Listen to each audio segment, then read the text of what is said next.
But you have to remember, Preacher's coming out of the Image boom and people being into X-Men and all that, I mean, that wasn't that far away from all that stuff. And people were only reading superheroes, really only reading superheroes at that time, with the exception of maybe Hellblazer and a couple of things. But did you come up against any resistance when you handed in the outline? Because, I mean, it's already a mad story, and then his best pal's a vampire for no reason and all that. I mean, it's nuts. I think instead what there was just as I was proceeding on instinct and thinking, this will work. I'm not quite sure why. Yeah. But it will work. So editorially, Stuart Moore, there's another unsung hero, looked at it and went, I'm not quite sure why, but it will. He's right. It will. Hey, you lucky devils, just to let you know, we've got 5 new comics out this year from Dark Horse Comics. Nemesis Rogues Gallery is out in July. Prodigy 3 is out in August. Nightclub 2 also out in August. The Magic Order's big finale, Volume 5, is out in September, and the Jupiter's Legacy finale is finally here in October. Also out from Dark Horse this year, we have the Wanted and Big Game hardcover, a huge library edition, and the Ambassadors with all your favourite artists collected into one big beautiful hardcover in November. Don't miss it. How you doing anyway? Pretty good. I think I was telling you in the email, big year, because we're going to be moving back for a good part of the year from here on. But just finishing up buying this New York apartment, right? Quite near where we are at the moment, and then probably sort of 7 or 8 months of the year in London, something like that. Yeah, I hate, you sound like the Jackal or something, though. It does sound a bit suspicious. Like, you never stay in one place too long. There's a wee trail of bodies wherever you've been, So we're all over, actually. We've kind of hit a point where we're in Scotland, we're in different parts of England. I bought a farm, weirdly. I've really got into farming. And like some 60s pop star kind of guy, I like driving tractors and all that kind of stuff, so we're out in the southeast, we have a farm out there a bit and everything as well, Oh, lovely. It's a bit weird, I know. You know what it is? I think it's because, since you and I were 19, we've sat down at a desk all day, and you get a bit fed up just sitting down all the time, don't you? It's quite nice getting up and seeing other people and, killing animals.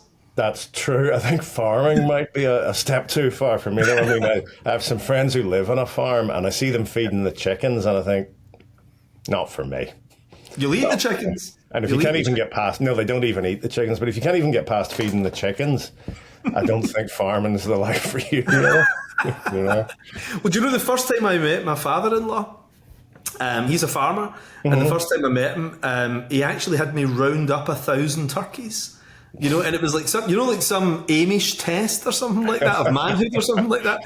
And he had me round them up, and I felt like the most evil guy on the planet, because I was like, hey, you'll be okay. I was picking them all up and putting them in cages. I was like, you'll be okay, everything will be fine and all that, so like. And they were then, what? Dispatched? So listen, what's going on in the background here? Is that some original artwork? That looks like some Judge Dredd art up in the just right behind you there. Let's see. Yeah, you got a bit of McMahon and a bit of Esquerra there. Nice. Maybe if I do that. Oh, nice. And then over here, hang on. Over here, you got a bit of Cam. Nice. Proper 2000 AD art. I like it. It pretty much all is. And then there's a bit of Steve. And then you've got a few others. But amazing. Yeah. People ask me, do I put up art from my own stuff?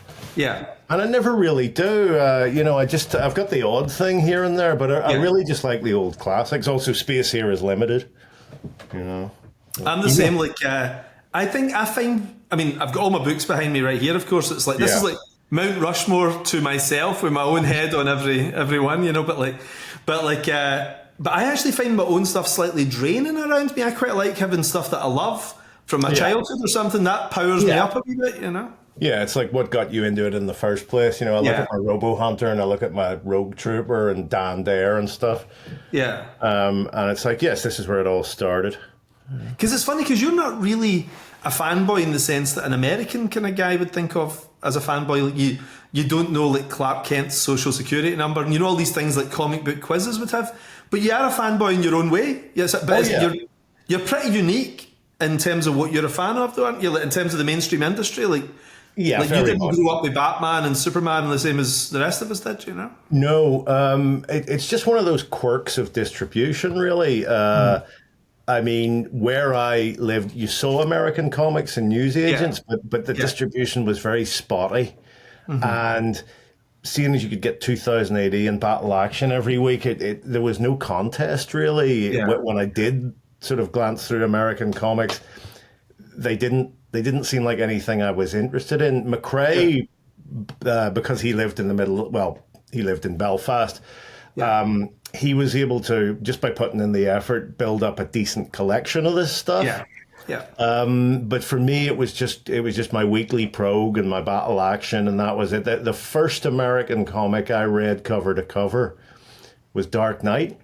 So you'd be like 16, 17 then? Yeah, about 16 or 17. It was when you were starting to get articles in the NME talking about the revolution in comics, about how comics were doing this, comics were doing that.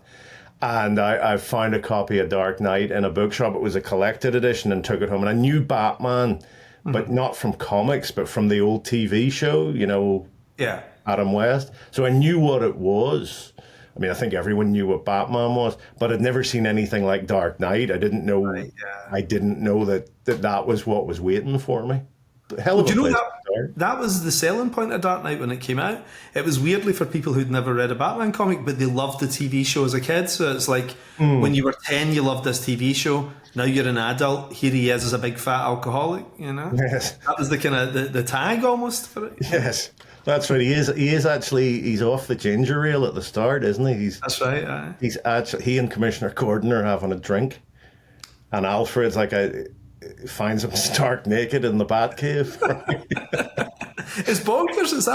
It's my favourite comic of all time. I love it. I think it is absolutely tremendous, and the effect it has. I mean, it and Watchmen and Mouse, certainly in the UK side of things, that was what persuaded people that there was this market for what we'll call adult comics. They may have been overstating the case slightly, but it's how we got our start, I suppose. But you know what's interesting though? Like me and you are about the same age too. Within about 4 weeks, you're a January baby, aren't you? That's right, 16th. And I'm a December, so there's only 3 weeks between us being born, right? Yeah. And like Brian Hitch is about the same age. You know, Alex Ross is about the same age. And even guys like Warren and all that are just a year older than us, you know. So that's right. Like you know that thing. Have you heard Malcolm Gladwell's outlier theory? You know, this idea that guys who kind of make a wee bit of a name for themselves in any industry are all born about the same time. Have you ever heard this? I don't know that one. No. It's a really weird idea, but it makes perfect sense. And the idea is that we were lucky enough to be at just the right age when all the cool stuff appeared that got us into it. So the computer guys are like that as well, you know, like Steve Jobs and these guys, you know, they were all born about the same time. So when people were getting home computers, they were just the right age to take off, you know? Yeah. And we were growing up reading Alan Moore and Frank Miller and all this great stuff in 2000 AD's golden age and everything, you know? Yeah, and that's why we all got into it at the same time, you know? No, that's true. I mean, if you're reading American comics, you suddenly see Frank and Alan doing their thing. If you're reading British comics, you kind of follow Alan over there. Like I recognized when I started reading about this stuff, when people were telling me about, I mentioned the NME, you know, and Alan Moore's name was mentioned. Well, that's Halo Jones, that's DR and Quinch. I know that guy. So if he's gone to America, I'll see what I can track down. Yeah. And were you reading Warrior then as well? Were you picking that up? No. Again, distribution. I was not aware of Warrior. It was really just the mainstream newsstand titles, you know, DC Thompson and IPC. And Mad Magazine. For some reason, I was familiar with Mad. It was like my one American thing.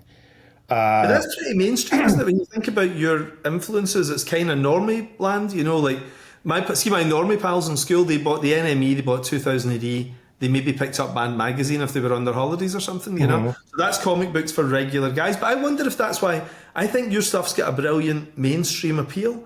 You know, like guys who don't normally read comics, you can hand them Preacher or something and they can read it. So that's maybe been a great advantage, actually, isn't it? It could be. I mean, if you trace that line back through British comics to the 70s, when Pat Mills and John Wagner are putting Battle together, and then Pat does action and he does 2000 AD, it's all influenced by movies and TV. Like, they don't look at other comics.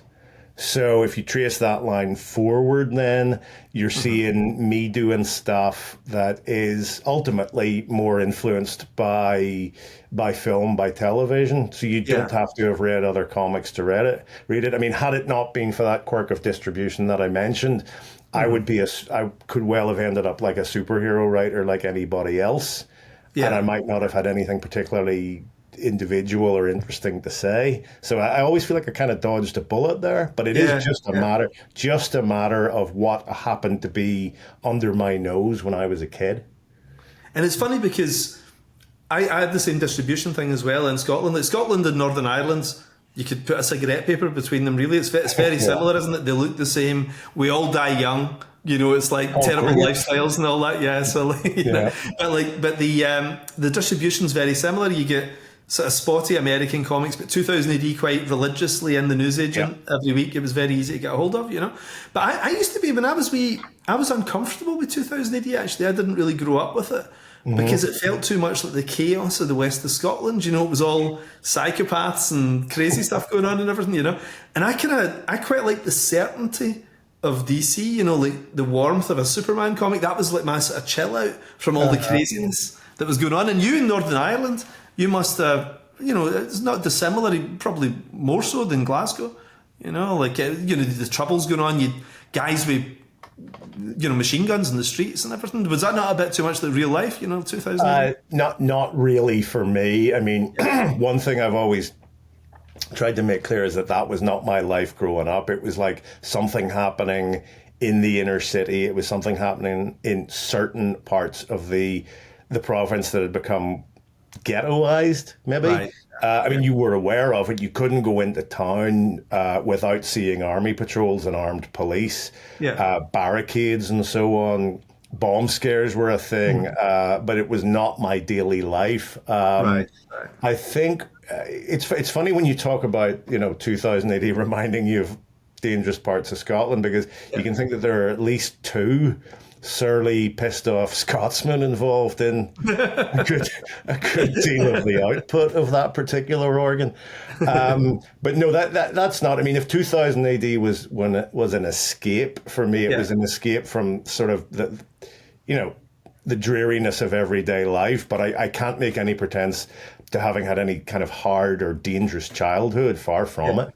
It was just, I picked up my first copy when I was 7, and it hit me right between the eyes. It was, I'd never seen anything like it in my life.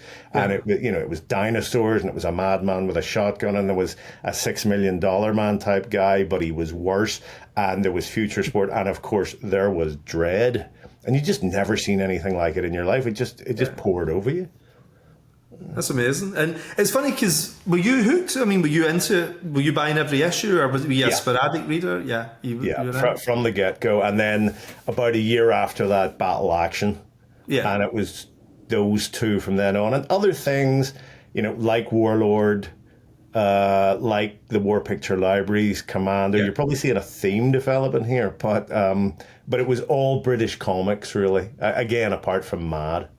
See, my dad was in World War II, and because the war, you know, he loved being in the army. He had a great time, and like it became, you know, something he thought about for the rest of his life. You know, he read war books, he continuously watched war movies or any TV shows, documentaries. He would tape them and everything.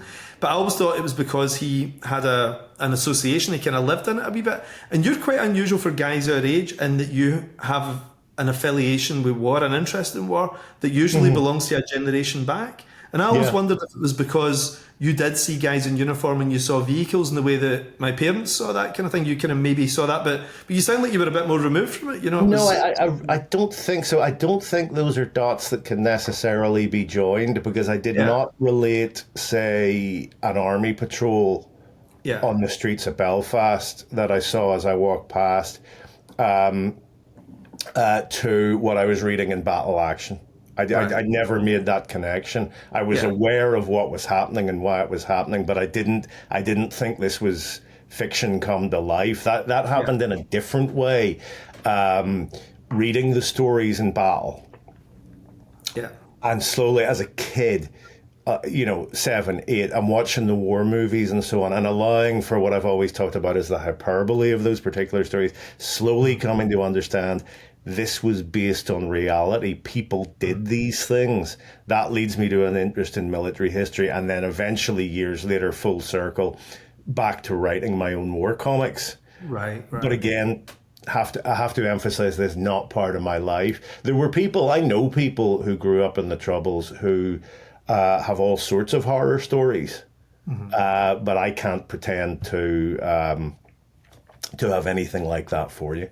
Because 2000 AD was really popular with squaddies as well. It was a big book that, and two of my best friends are military historians. They read 2000 AD growing up, and a lot of my ex-army pals read 2000. Was it ever a thing? Did it ever seem like something you wanted to do as a kid, or did you never fancy that life, like going into the army? Did you ever think about it? Not really. Not once I was past the age of about 10 or 11, when it was starting to become clear that it wouldn't be like Kelly's Heroes. Hogan's Heroes is what I was wanting, more like Hogan's Heroes. Did we get it? This is one of those things that's interesting when I talk to Americans of my age, and I kind of have to explain to them that we got some of their TV, but not all of it. So we had Taxi, and we had Happy Days, and we had MASH. Although MASH had no laugh track in the UK. I saw MASH as a drama. I saw it as I didn't really see it as a comedy. Yeah, me too. And then I go to the States, and it comes on TV, and it's like, what have they done to MASH? But of course, it was meant to be like that. That was an odd experience. But yeah, for people of our generation, as opposed to today, where you can get anything, anytime, anywhere, it was very much it was that sort of spotty experience of American culture. Yeah, especially TV. A bit of this, but not that. There were big gaps. I didn't know what Welcome Back, Kotter was for years, and yet it's a classic of American TV. No, these were actually all on, but I'll tell you, weirdly, I'm fascinated with this, right? And what it was we got them once and never again. Right, so Welcome Back, Kotter was screened as it came out and then never shown again on TV. Where in America you have the rerun culture; they just show you your favourite stuff is on continuously.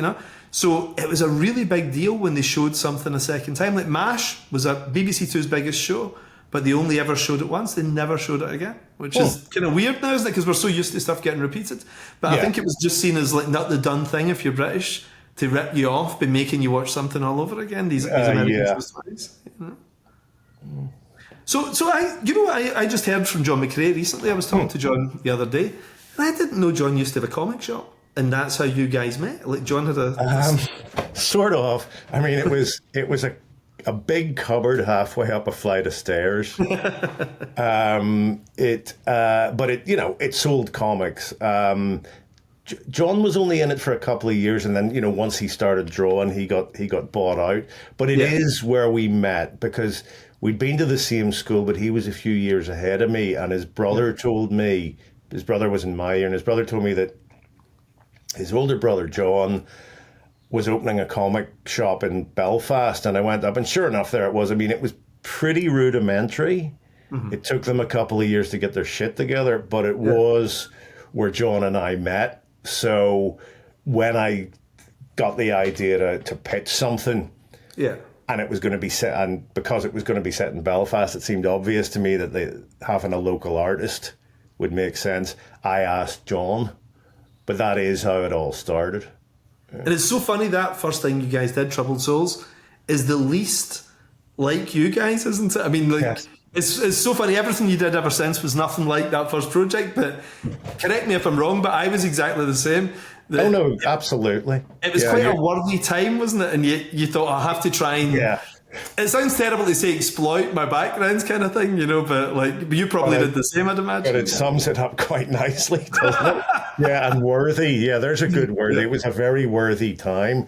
But that was exactly what was going on. I mean, I remember when I met Steve McManus at the Crisis signing in Belfast at a different comic shop, an actual comic shop, and I asked him, would they be interested in a story about the Troubles? And he said, that's exactly what we want. That's exactly what Crisis is for.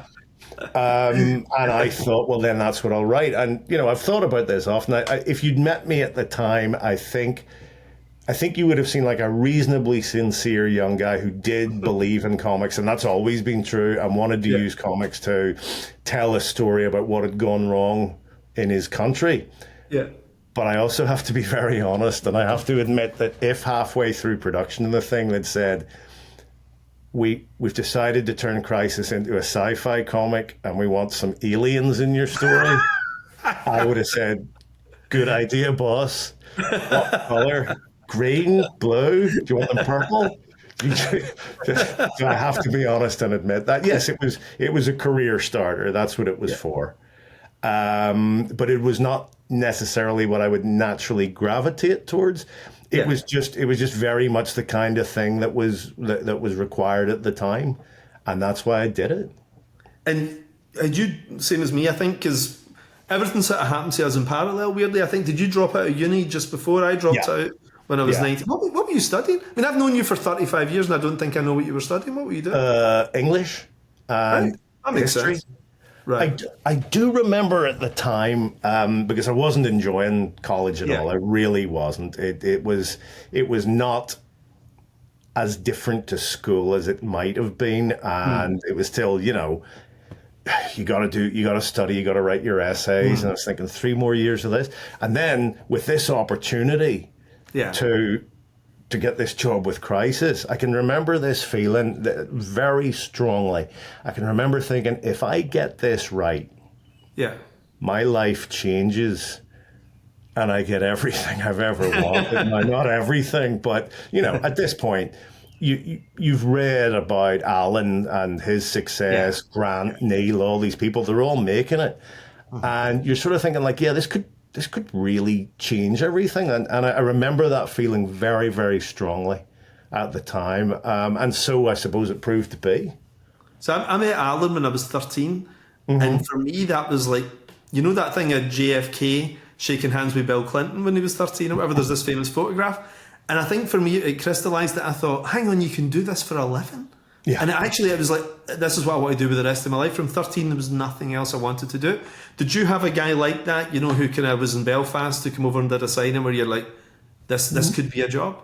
I think it was more that I'd already decided sort of around the Dark Knight Watchmen era when I was 16, 17, that this was worth doing. Yes, the medium was at its most interesting stage of development, that there was a real opportunity here. I wanted to be part of it. I wanted to use comics to tell stories that hadn't been told before, to advance the medium and to tell those stories.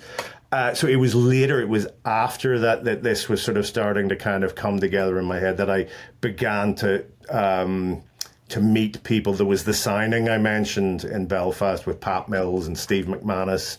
Jim Bakey and John Smith were there. I went to one UCAC before I broke into the industry and met a whole bunch of people. But you know what it's like, you meet them briefly. Yes. It was just this strong sense like, I want to be a part of this. I think I can do this. And rather than any other creative endeavor, comics seem to be more interesting right now than anything else. And people don't appreciate that. But it really is true, isn't it? That mid to late 80s thing was unbelievable, wasn't it? It was cooler than music. It was way cooler than movies. Like, there was no really great movies getting made at that point. It was all like Ghostbusters 2 and all that at that point, wasn't it? Like the really cool stuff was happening in comics, wasn't it? Guys were reinventing the medium, and I think we sometimes forget how amazing that period was. It was hard not to want to be part of it, wasn't it? I think you're right. I've seen a lot of material from that era judged in hindsight, and being put alongside modern comics, a lot of stuff that's coming out at the minute, and being found wanting. And I always look at that and I think fair enough, but you must understand the changes that those books made at the time when Frank had that incredible run with Dark Knight, Year One, Born Again, Elektra, and Alan, Swamp Thing, Watchmen, Miracle Man V, and what Halo might have been. And you're looking at this stuff and you're thinking, well, this is it. This is the quantum leap. This is where it all starts, and all the promise of this medium will be realized. I don't think that's something that should ever be lost sight of, really. And also, those guys led the charge with that insane number of books in a short time. But remember, right behind them, you had like Grant, Neil, Pete, Jamie Delano and everybody, really brilliant guys. Meanwhile, in America, Howard Chaykin doing brilliant stuff like American Flag and all that, And then of course, the Hernandez brothers and everybody on the independent scene. There was way more comics than you could actually afford to buy, wasn't there? There was way more great things than you could afford as a kid. Yeah, I mean, I think of Peter Bagg. I think of Paul Chadwick.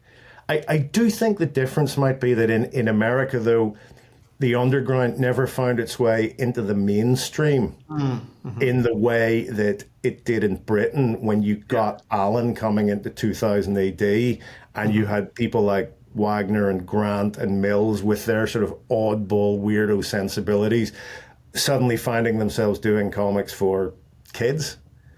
I mean, if you look at the US, you have Frank and you have Howard, and they're in the mainstream, but they're as far as that goes. I think it needs that injection of British talent to keep moving the American industry forward, because in the States, the underground stays the underground. It's like Fantagraphics, really. Yeah. And those guys, I know that much, much later, like 20, 30 years later, Bagg and the Hernandez brothers did do stuff for, Vertigo, and I think Peter Bagg did a strip with Alan Moore. Yeah. But there was never that same crossover. It never got into the DNA the way it did in British comics. I always wondered, actually, if it was the globalization aspect of it, where the American publishers, maybe when they would have slightly subverted what they did by bringing in the Peter Baggs and the Jamie Hernandez, I wonder if they actually outsourced the stuff to British guys just at that point. And maybe that was the problem, the fact that they, instead of looking inward, they actually looked out and brought in guys like us. Because I know that those guys are all big Marvel and DC fans. They wanted to do that stuff, but never really get asked, I think. Jim Shooter was never asking Jaime Hernandez, Maybe that's why it takes someone like a Karen Berger to come along at just the right moment and go, okay, all the men here want superhero comics to stay exactly the way they are.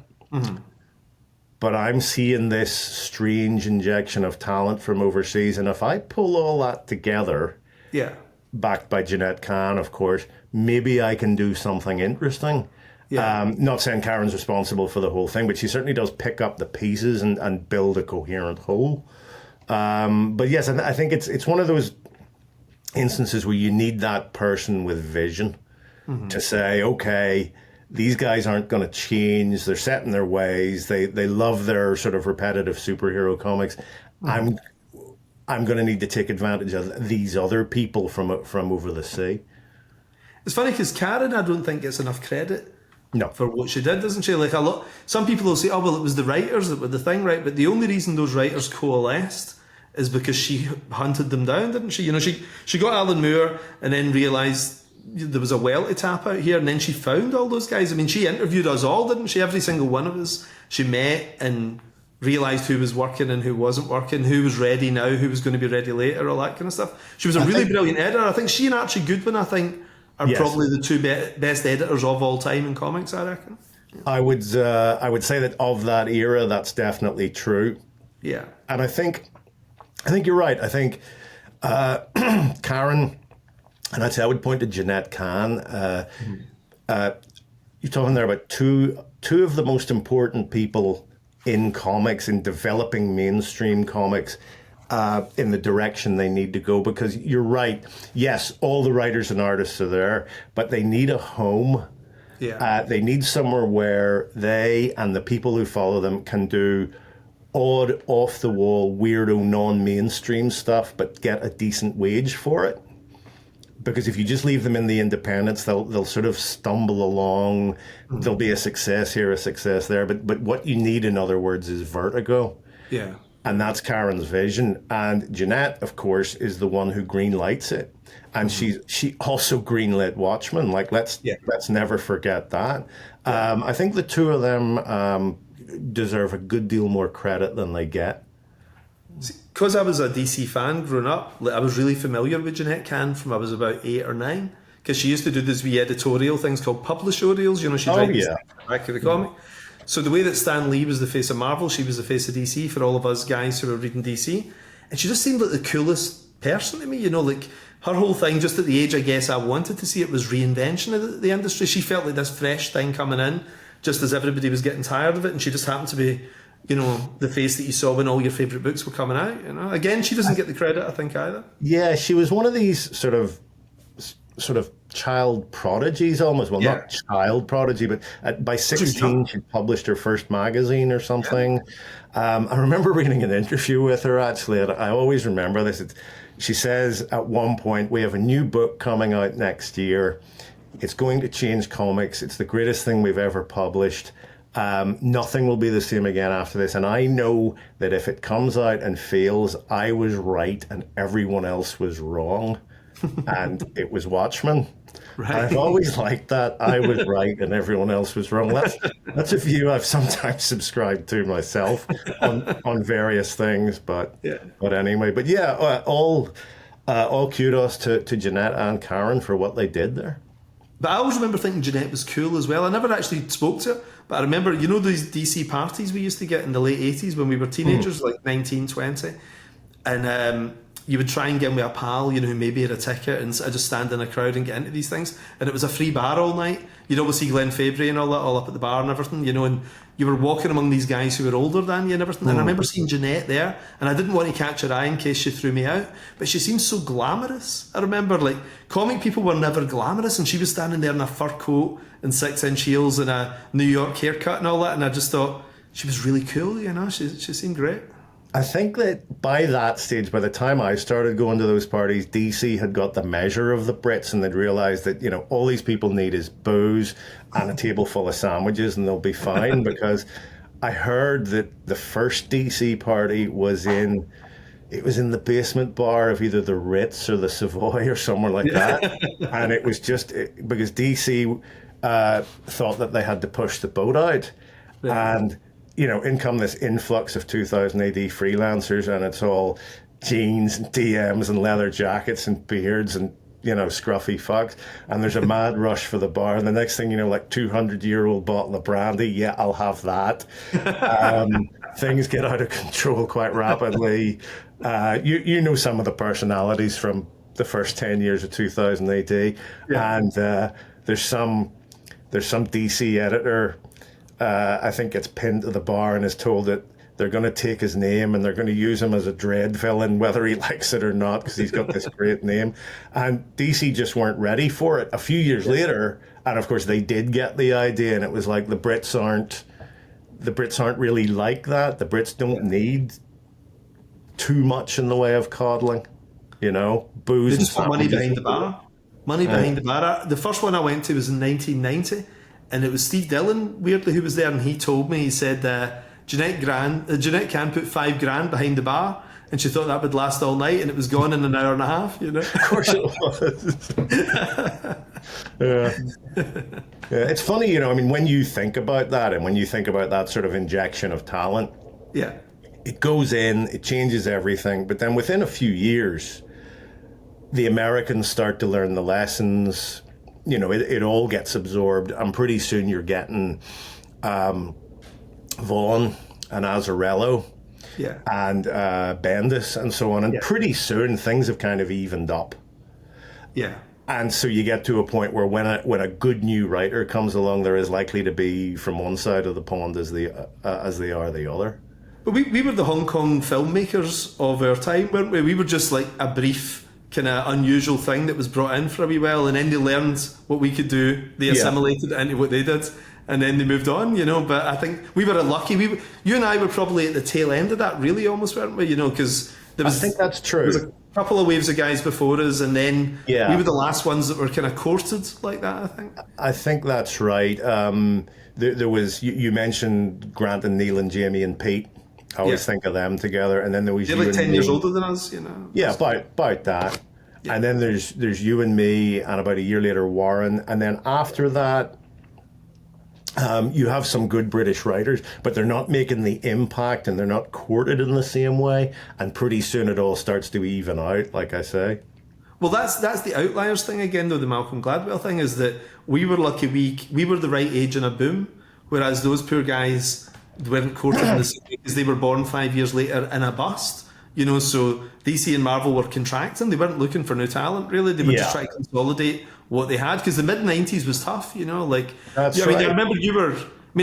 to go back a little bit, where I realised how good you were was True Faith. That's when I saw... because I think Troubled Souls, it was good, it was what it was, but I think you became you, I think, with True Faith. And I remember just thinking, holy cow, it was like an evolutionary jump in terms of confidence and storytelling. The dialogue was so bang on, I've told you this before, I say this in private as well as public, but I think you're the best dialogue guy in the business, you've got a superpower with dialogue, but it started really young. I think it started with True Faith, it was so minimalist and it just worked. Every line mattered. You had such an ear for dialogue. It sounded like real people at the same time. It happened fast. But that's something you've either got or you haven't got, I think. Yeah, very, very kind words. I guess what I would say is that dialogue to me is point of entry for any story. Yeah. And if I don't believe the way two characters are talking to each other, I won't really believe in the story. This is part of a sort of a wider rant, but my problem with a lot of comics, and this has always been the case, this isn't comics these days or anything, is that if I don't like the way the story's being told, if I don't like the way the story's being written, I won't proceed with it. One thing I do see a lot of the last 10, 15 years is people give out a lot of points for what you're writing about rather than the way you're writing about it. And I would actually flip that. And if that sounds like style over substance, I have to say that if I don't like your style, I won't get anywhere near your substance anyway. And it all begins with the way people talk to each other. That's something that I certainly learned from the likes of Mills, Wagner, Grant, Moore. Definitely, they all wrote good dialogue back in the day. Although their dialogue could become functional when necessary. There's no question of that. You would have Dredd or someone shouting out what was happening because it was deemed necessary. Yes. But for the most part, they're writing pretty good dialogue. There's a sort of wry irony to it when necessary. Alan, in particular, always does good dialogue. So I sort of started with them and moved forward. But it does ultimately come down to capturing how people speak, which is its own trick. It's nice of you to say that about True Faith, by the way. I don't think I wrote anything good for about 2 or 3 years after I started. I felt like I was look back now and I feel like I was bumbling through. But I guess it was different enough to what was around that at least it got me noticed. No, there was something about the number of words in a panel, the impact of the words. From a purely technical point of view, I think there was a real jump from Project 1 to Project 2. It was weird, because it's what usually happens over a few years. But then I think it happened again once you started working with Steve Dillon. Once you guys were doing Hellblazer. It's almost like you could finish each other's sentences. You didn't have to do heavy lifting that you knew he was going to pick up and all that. And it was a beautiful marriage, Like it was one of those real synergy things, wasn't it? And you worked great with John McCrea, you worked great with Derek and all that, But in terms of your evolutionary jumps as a writer, I think that one was the next big jump up, wasn't it? I think you're exactly right there. Steve, we were friends before we worked together, and our first work together, couple of Hellblazers, couple of Judge Dredds, it was sort of baby steps, really. It was sort of false starts. And then I wrote a Hellblazer script about halfway through my run, and he purely by coincidence, came on as regular artist, and there was an audible click. Yeah. And I'd written a decent script, and Steve gave it everything he had, and we were just suddenly off to the races. For me, not just working together, but for me, I suddenly found myself just entertaining ideas that I hadn't before, and it was true across the board. There were still missteps. I still got things wrong. We always do. But I do put it down to that issue of Hellblazer where Steve came on as regular artist. That's where I became more or less who I was meant to be. Because it's the best version of yourself, isn't it? And it's the same with directors. Like Clint Eastwood and Don Siegel had a similar relationship. Martin Scorsese with De Niro in the early days and everything, you know. Like, see, when you find your partner, it's an amazing thing, isn't it? You know, the guy you're meant to work with, you know. And then, of course, that leads into something amazing like Preacher.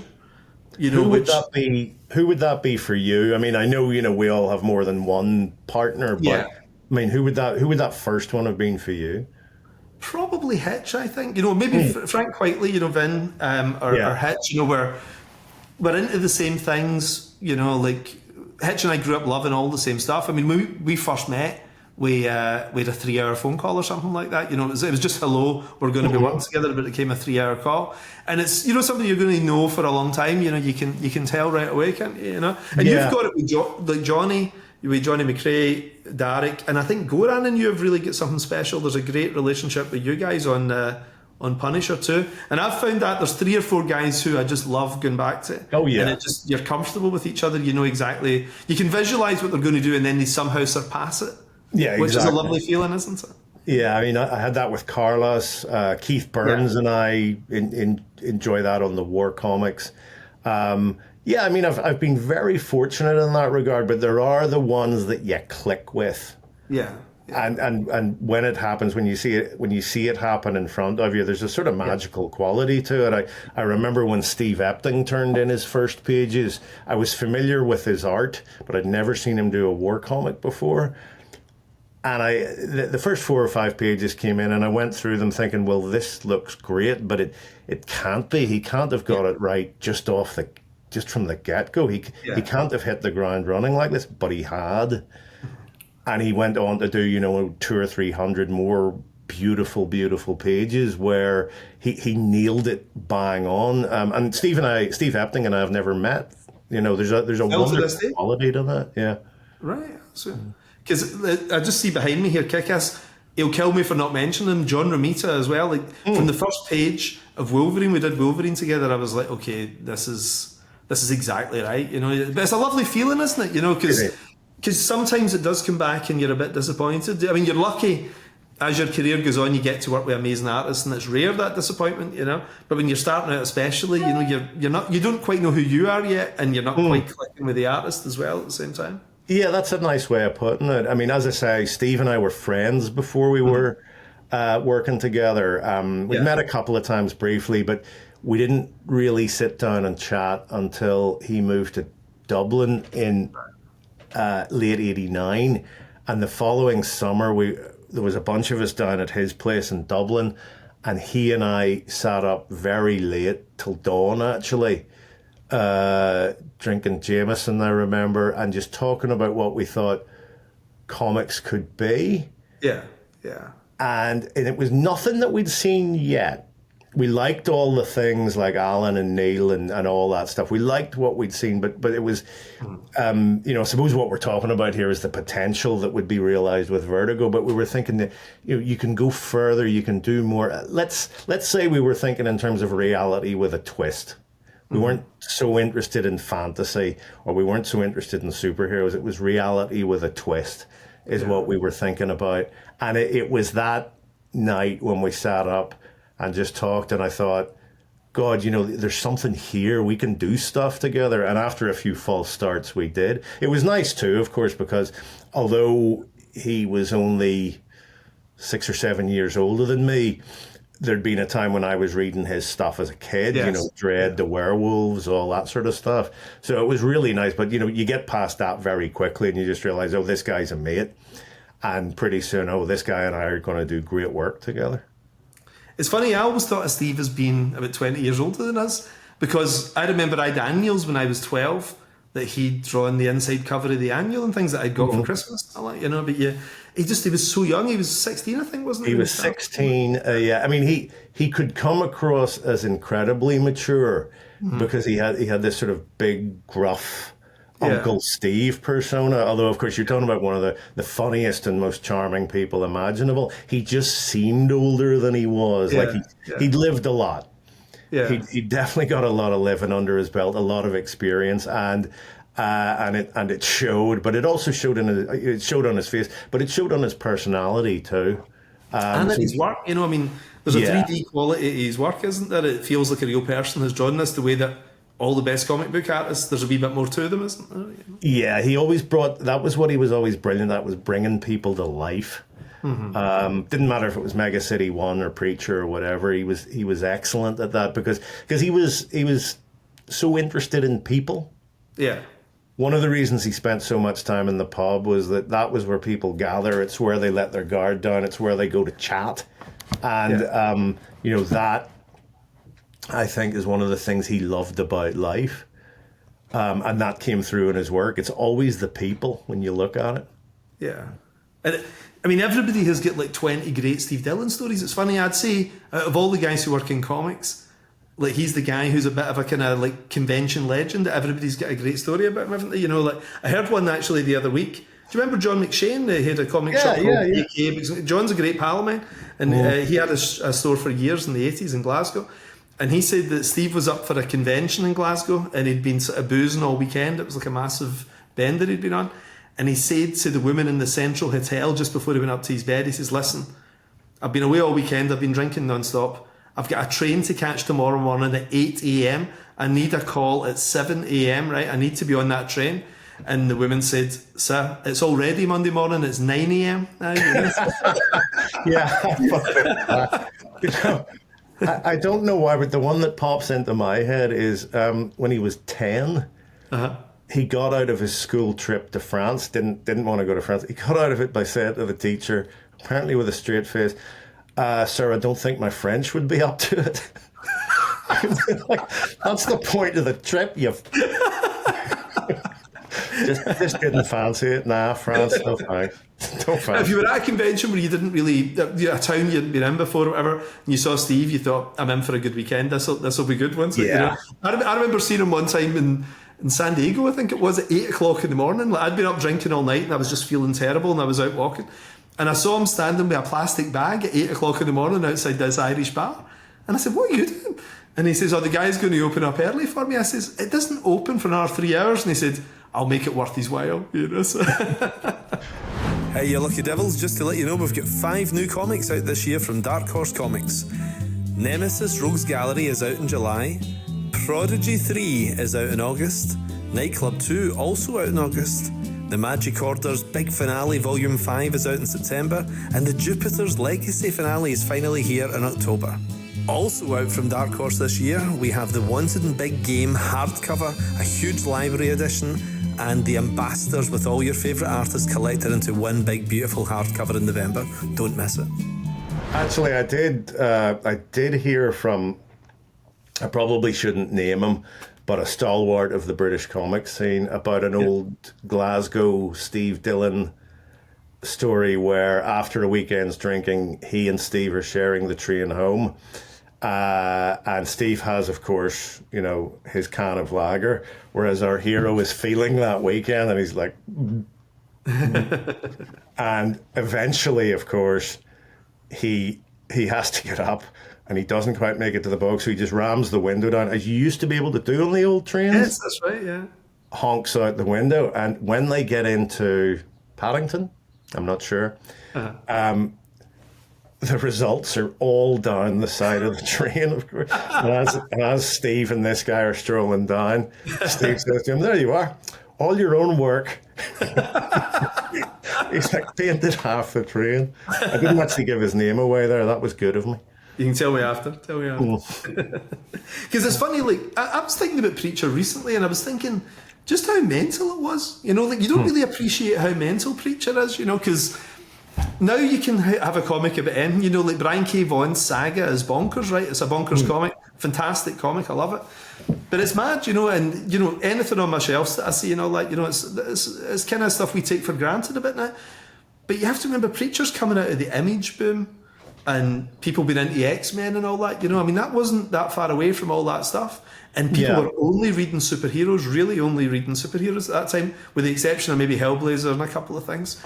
But did you come up against any resistance when you handed in the outline? Because it's already a mad story, and then his best pal's a vampire for no reason and all that. It's nuts. But did anybody say this is not like the kind of stuff we publish, or did they let you just run with it? I think instead what there was just as I was proceeding on instinct. Yeah. And thinking, this will work. I'm not quite sure why. Yeah. But it will work. So editorially, Stuart Moore, there's another unsung hero, looked at it and went, I'm not quite sure why, but it will. He's right. It will. And when Stuart gave it to Karen, and I don't think it was ever really Karen's cup of tea. I think for her, Vertigo was more dark fantasy Sandman and postmodern superhero, Neil Grant Pete. Yeah. I think she learned from the success of our run on Hellblazer that is, if you left us alone, we'd come up with something. Mm-hmm. And as with so many other Vertigo books at the time, here's this weird thing. Here's new territory being explored. That's what we're here to do. Let's take a punt on it. Mm-hmm. Mm-hmm. And lo and behold, it worked.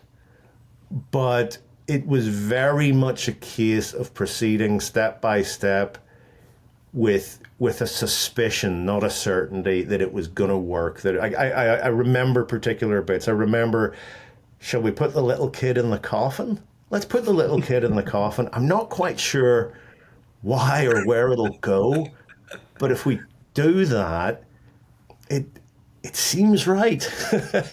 It seems right. And it was, the whole thing was building blocks like that. It took on its own structure as it went. I can remember sometime in the second year while I was writing, and you'll be familiar with this, when you build something that big, just getting that feeling like, oh, I know where it goes. I know how it ends. I really know now what it's all about. I think one of the things I learned from Preacher was to try and figure that out a bit earlier. Mm-hmm. Oh, do you not? Because I'm now obsessive with planning. It's something I've done maybe for about 10 years, where I really detail out everything before I start page one. Do you go by the seat of your pants then a bit? Are you more instinctive, do you think? A bit of both. What I learned on Preacher, as I said, was try and figure it out earlier. So the boys, I knew the ending at the start. Yeah. I knew the broad strokes, but I was still leaving myself enough room to have fun along the way. Nowadays, what I do try to do is write the whole thing in one go.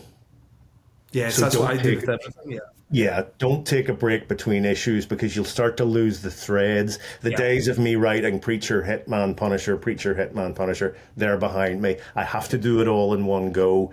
I think it's good for the artists too, because Paddy Goddard's drawing Rogue Trooper for me at the minute, and him having all the scripts, or as many of them as possible, before he starts drawing, means that there won't be any nasty surprises for him. He won't have to make something work in part 12 that he drew in a particular way in part 1. You know how it works, but it adds to the coherence. It really helps. So plot it out, but give yourself space for some fun along the way. Because I quite like, on the other side of my room there, I learned this from Matthew Vaughn when we were doing Kick-Ass, was just to carve everything, it all out, and it changed my life, because it's a bit like building a house. He said to me, how could you not do that? He says, you don't just start randomly building a house and hoping it looks nice at the end of it. He said, you need to do the blueprints first. Yeah, I know what you mean. I don't exactly card it out. I have something a bit less scientific. All right. That looks like something, when a teenager goes missing, and then the police get something like that, don't they? Yeah, with the classic CIA black highlighter in there. Yeah. Is that for Rogue Trooper? Yeah. Right. Yeah, I did one last year or the year before, and I enjoyed it so much, and I had so many ideas that came. You know what it's like. ideas for another one come up while you're writing the first one, and I thought I'll carry on. And Paddy Goddard does such a nice job on it that it's really a no-brainer. It's nice actually seeing you doing 2000 as well, because normally people sort of like use 2000 AD as a stepping stone to work in America and everything, and I feel you're sort of putting something back, aren't you? It doesn't pay as well as American stuff pays and everything, but you love it. I think so. That's the most important thing when you're doing anything, isn't it? To just do it because you really like it. Yeah. I think so. I mean, I worked for 2000 before back in the early 90s, and I frankly made a massive pig's ear of it. Were you not happy with your work? No? Not at all. Not at all. Across the board? Across the board, yeah. I mean, I don't think I mentioned that Steve Dillon, Hellblazer. Yeah. That I didn't write that until towards the end of 92. Mm-hmm. So I'm really not happy with much before that, and a few things after that I'd like to airbrush out of the photograph too. But going back to 2000 AD now and having a place where I can kind of access those classic characters I grew up on, and thinking that I'm finally now capable of doing them right. Yeah. Is a real pleasure. I mean, I write battle action. I love writing those stories, but those stories haven't been seen since the end of the 80s. Those characters were just disappeared. Yeah. And for 25, 30 years lay dormant, and now myself and a few others were doing them again. In an odd way, 2000 is like that for me, because I'm largely unaware of what's been happening with it from sort of the early 90s through to a few years ago. And it's been kind of a treat to go back and write Rogue Trooper, and I did your old pal Sam Slade meets Judge Dredd, just a one-off. Yeah. But like scratch little itches like that can be a lot of fun. Oh, it's nice. Yeah, you can tap into something special when you do that, And now you've got the skill set. I mean, I always think for guys like me, you, John Smith, Warren, we were really young when we started getting professionally published, and probably if we'd been born earlier, we wouldn't have been published at that age. It'd probably been 3 or 4 years before we got published. Realistically, because Alan Moore and those guys would have been, the main guys in the book. But I think I got in especially like 5 years too early, probably. Like I wasn't ready at all. So all the stuff that would have been rejected under normal circumstances, I mean, thank God it was great. It gave me a wage and everything. But I didn't feel I learned my skill set until I was in my late 20s, probably, I think. Yeah, it's you learn on the job. It was just what was required at the time. As I said earlier, I did what I had to do to get in. But I was, looking back on it now, I can see myself sort of scrambling around, flailing a bit. I think one thing that did work for me was I've always been a pretty decent storyteller. Mm-hmm. Whether I'm sitting in a pub telling some yarn or writing a comic script or whatever, I think I've always been a decent enough storyteller, but that doesn't mean that the stories I'm telling are any good. That's true of a lot of that early stuff. Yes, it goes in a straight line. Yes, the plots don't disintegrate. No one wanders off and is never seen again. Things are largely speaking tied up, but who cares when the stuff you're writing is so sort of substandard to begin with? But that's you learning your skills. I mean, if you do any craft, any trade, you have to do those 10,000 hours, don't you? You are an apprentice when you start, And if you can't just go in and be a master, you've got to learn this stuff, haven't you? Unfortunately for us, sometimes we did it in public. So you had 100,000 people looking at you learning to apply. I mean, it would be interesting to go back and see if you could dig out the issues of Whizzer and Chips that have all those Pat Mills and John Wagner scripts, when they were learning their trade. Or see if you could find some of those horoscopes Alan Grant wrote for the paper. I would love to see those. I really would. I bet Alan Moore's stuff was brilliant from the get-go, though. You do feel like Mozart or something. Yeah, it's like boy genius.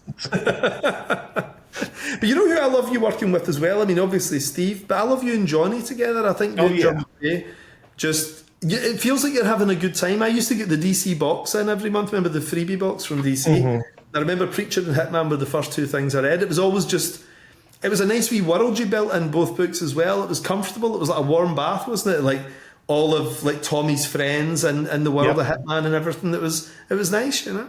It was. You happy with them? Yeah, you happy with Hitman? Oh yeah, Hitman. Yes. I mean, John and I sort of hit our stride together, I think, was on The Demon, which is such a weird, unlikely book, but it was one of those ones that was failing, and so they essentially said to us, do whatever you want. Yeah. And we did, and Hitman came out of it, but also we hit a sort of sweet spot as a kind of a comedy partnership. Yes, yeah. I suppose. I mean, there's more to those stories, but the humor that runs through them, I think, is defining. And we carried that on into Hitman, and it paid off in spades there. You're right, like a warm bath, or like, you know, walking into your favorite pub and seeing your pals at a table and you sit down and you just pick up where you left off. That's what Hitman evoked, really. Johnny's another guy who you're always delighted to see at a convention or something, aren't you? Like, I mean, I love bumping into John. Like, I remember, I think I told you this before, but when I was about 30 and Marvel were sort of courting everybody, I was maybe 28, 29, and there was Joe Quesada took a whole bunch of us out for lunch. And lunch obviously became dinner, which became a massive bender in London for the night, you know. And I remember seeing John McCrea do the most amazing thing I've ever seen in my life. He said to me, I'm going to vomit. And I said, you can't vomit. We're sitting in a restaurant. This is a nightmare. He said, I've been drinking all day. This is coming back. And he took a pint glass and he vomited into the pint glass like he was pouring a pint perfectly. And he stopped right at the top and just sat it down and sat back. And he was like, anyway, fine now. You know, he was like... What, did something happen? Yeah. It's funny the number of stories I have about John that, which I'm not going to tell here, but that do involve like physical eruptions of one kind or another. But I mean, gosh, we now go back 35 plus years, I suppose. I mean, I mentioned to you, I think, that I'm going to be moving back to the UK next year. Yeah. Probably spending most of the year living in London. It's just, you know, aging parents. But I am really looking forward to seeing all my old pals more, because for the past few years it's been once every couple of years. Yeah. A bit more if I'm lucky. It'll be nice to start going to the British cons. Like, I'm doing Lawless. The 2000 AD convention? Yeah, the Bristol when is one. that? When's that? I'm doing that in May. I think it's the last weekend in May. I believe John's at that, so it'll be nice to catch up with him and a few others then. Is John Wagner going to that as well? Is he? I think so. I think it's their 10th anniversary, so you're going to have like McMahon and Bolland. Oh, wow. A bunch of other people as well. Yeah. Higgins is going to be there, I know. But this is one of the things I'm looking forward to, is rather than just having done a handful of British cons in the past 20 years, is like actually sort of getting a stronger sense of what the scene is like and where the good ones are, you know? Yeah. Yeah. John Wagner's an interesting guy, isn't he? Like, I don't think I've seen John Wagner since... I was in my early 20s, maybe, you know, like, I mean, does John still work for 2000 AD? Does he still do the occasional story? Or? He does. I think he's doing a dread at the moment. I saw him last year at the Enniskillen Con, and he did a strip for Battle Action. Actually, he brought his HMS Nightshade story back, and he's doing that for the next series. He's much the same. He seems to be doing fine. I think he writes when he wants to write. Right. Which is a nice place to be, really. It's interesting because I saw you had Pat Mills a couple of weeks ago on your show, and it's really interesting when you consider those two as the starting point for modern British comics and a lot more. You know, kind of our Lee and Kirby, our evolutionary step in that regard, and yet two very different writers.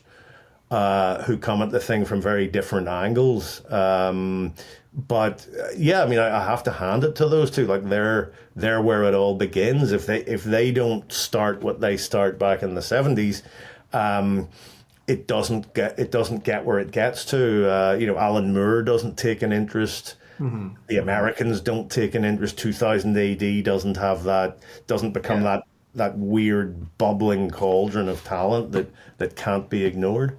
It would have been Blizzard and Chips, wouldn't it? It would have just been that stuff for the British scene, probably. Pretty much, you know. Yeah.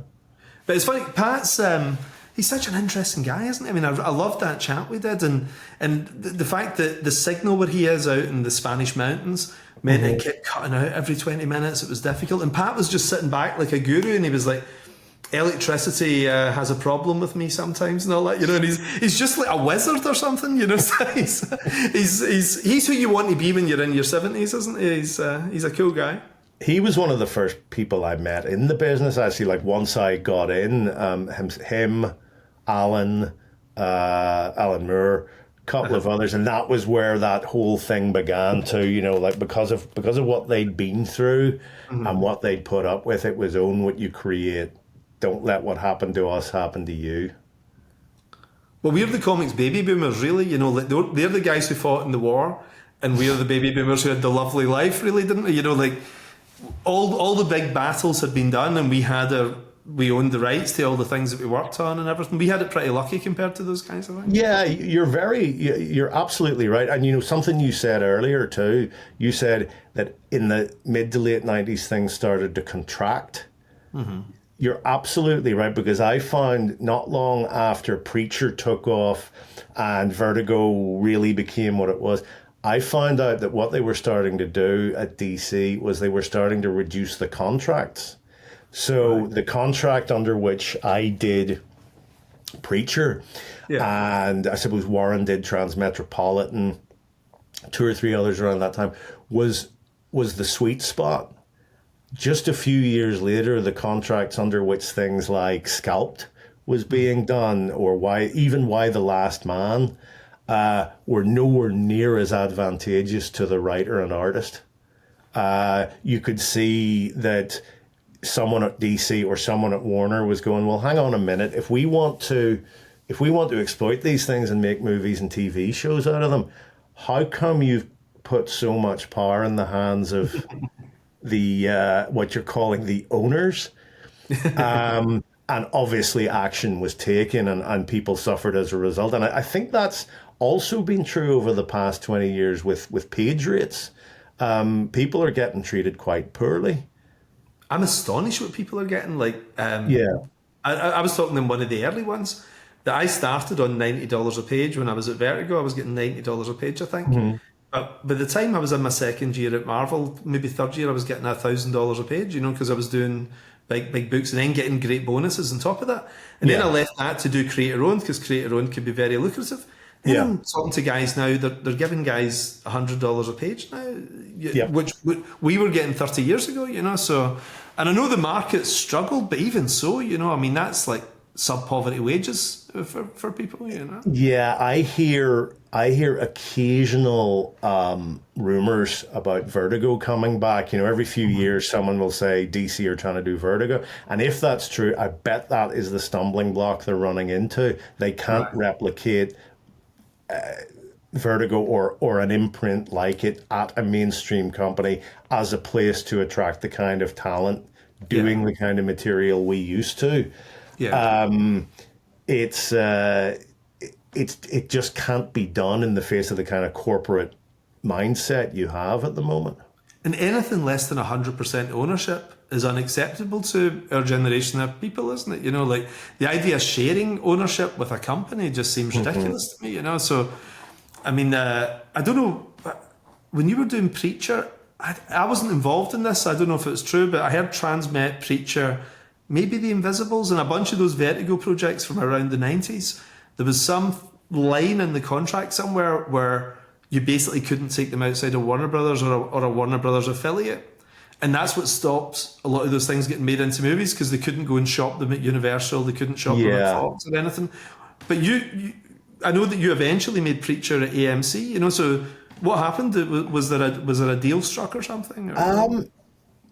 I think there were, I don't know the details, but I think there were ways round that little problem, because my agent was able to sell the option on Preacher several times. Right.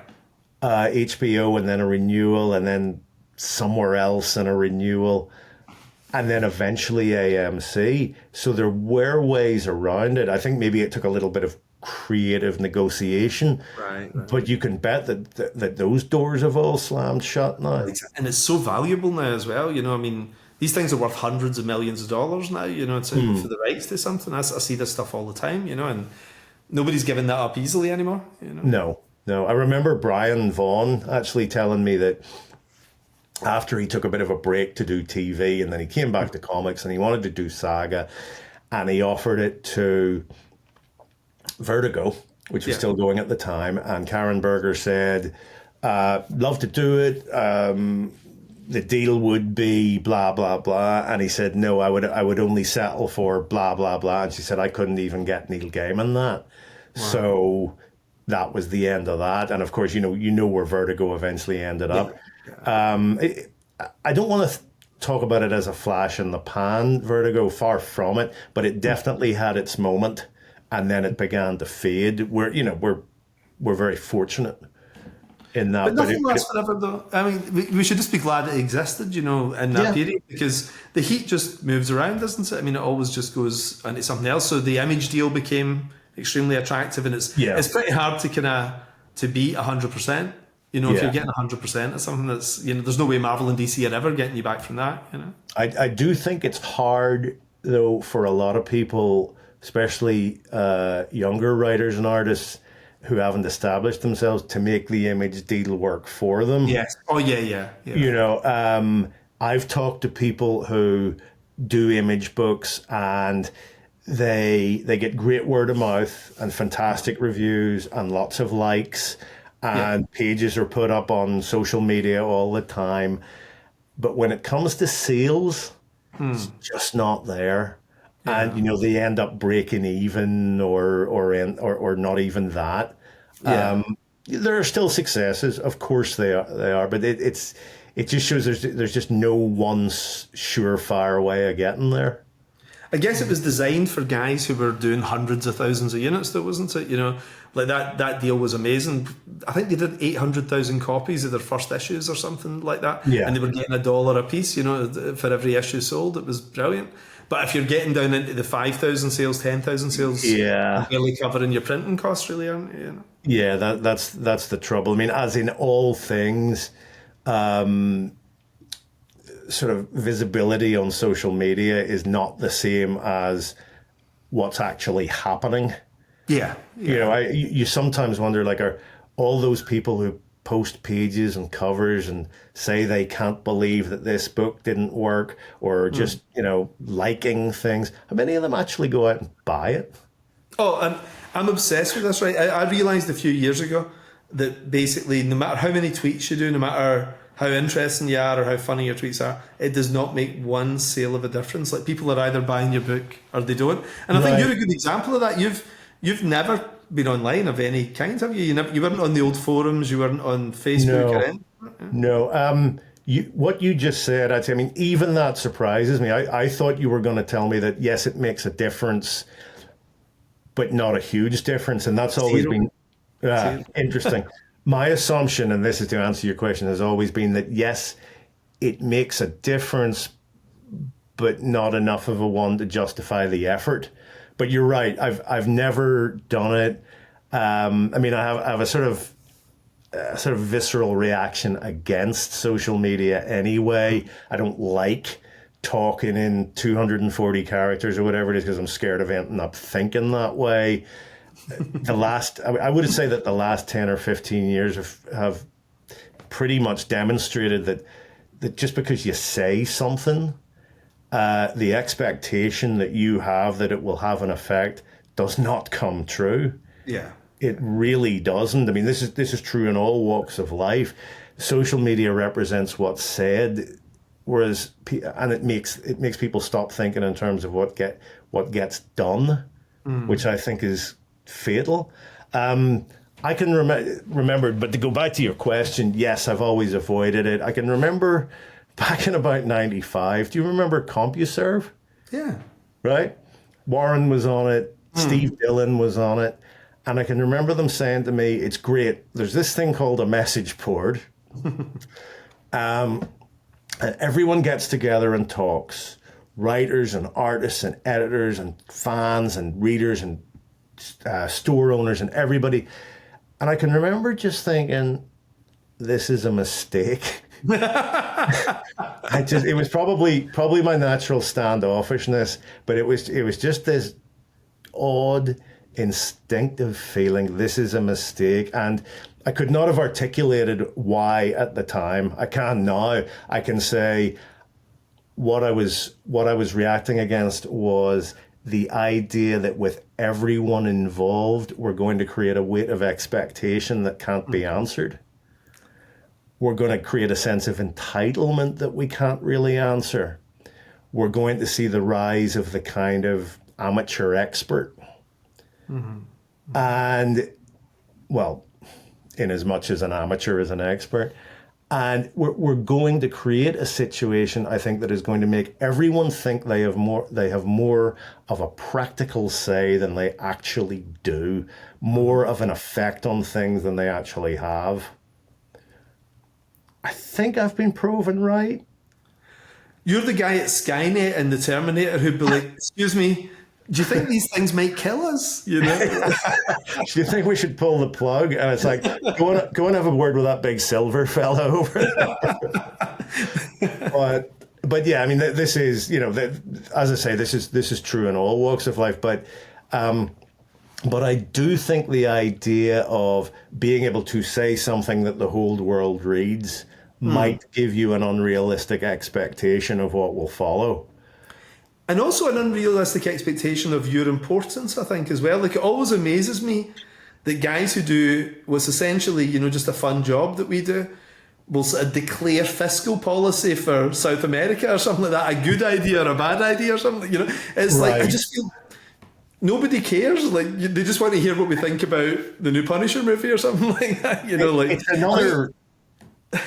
Yeah, it's another reason to stay off it because, again, a weight of expectation where people will say, well, what do you think about this? Why haven't you weighed in on that? Yeah. And I think a lot of people who have these, like Twitter armies have been caught in this trap. It's like, well, I don't necessarily want to hold forth on this issue. You know, I want to keep my opinions private. No, we want to know. Yeah. You and I, being of a similar age, I think maybe we have an advantage here because our lives are roughly bisected by the coming of the internet in its current form. Yeah, right down the middle, actually. 25 years, yeah. Right. So for our first 24 years, it was not a thing. Yeah. And I think that gives us a perspective on it that perhaps, just maybe, someone who, when they're a little kid, is shown that they can say hello to the world in the little black plastic box and they'll get answers back. Mm-hmm. That might give you a funny perspective on things that perhaps we fortunately lack. I'm glad of it anyway. I'm glad I don't see it as the be all and end all. Yeah. I never thought of that, but even guys 10 years younger than us won't remember not spending their evenings doing that and talking to people that way. Like, I know this is a classic middle-aged guy thing to say, but we were maybe the last generation of guys who went out to play all day, you know, because we didn't have this stuff in the house, you know. So I don't place a lot of value in it, whereas if I was 20 years younger, I would really care what people think, maybe. I might see it as the be-all and end-all. Now, people say, you don't understand social media, the internet is real life. And it's like, well, because you participate in it, it becomes your real life.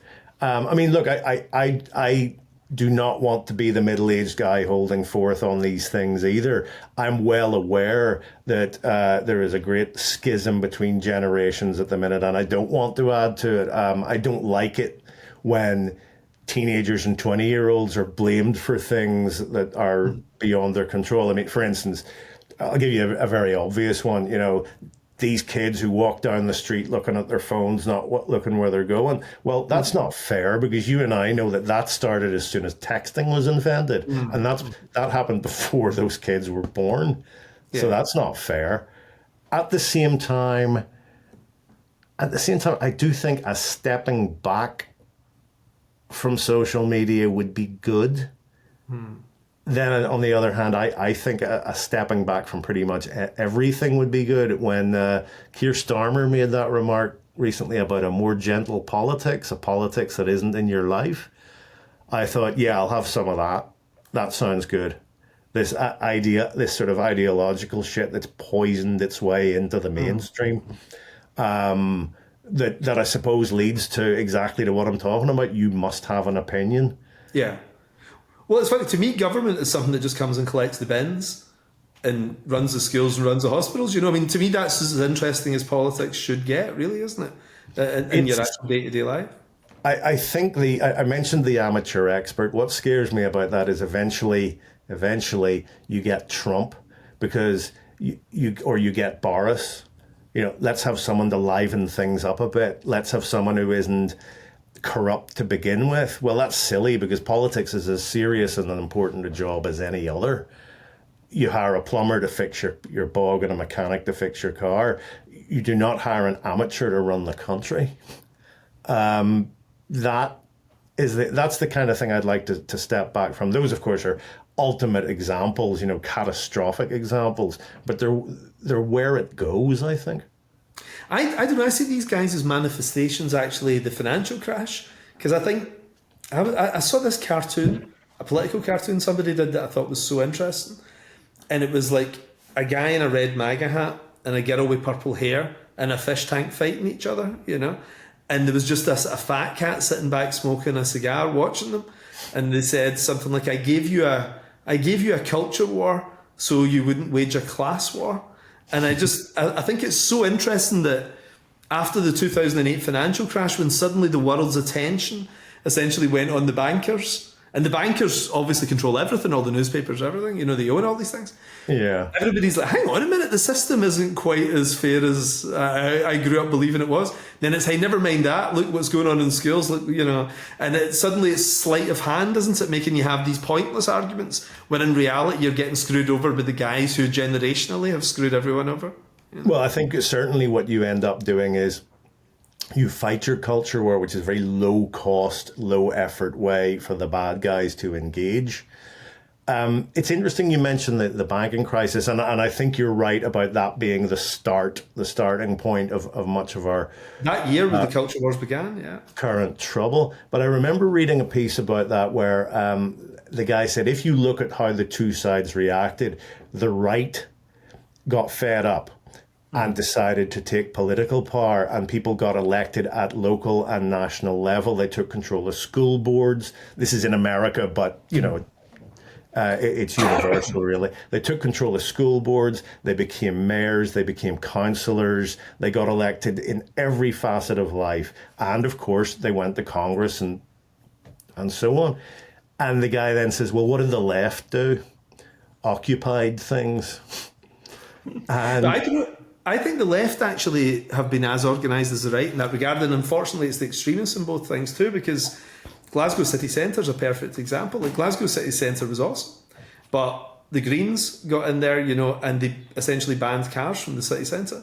Mm-hmm. And cars not coming in meant nobody came in to buy anything in the shops anymore, and the shops pretty much all closed down, the restaurants, all the pubs within 18 months, So weirdly, I think, unfortunately, on both sides, I think it was the extremists that embedded themselves at every level.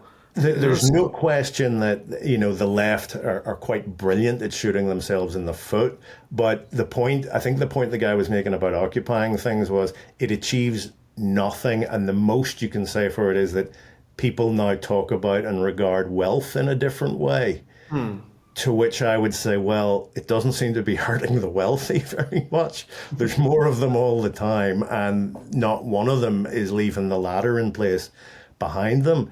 I would credit the left with a good deal less, perhaps not organizational ability, but focus.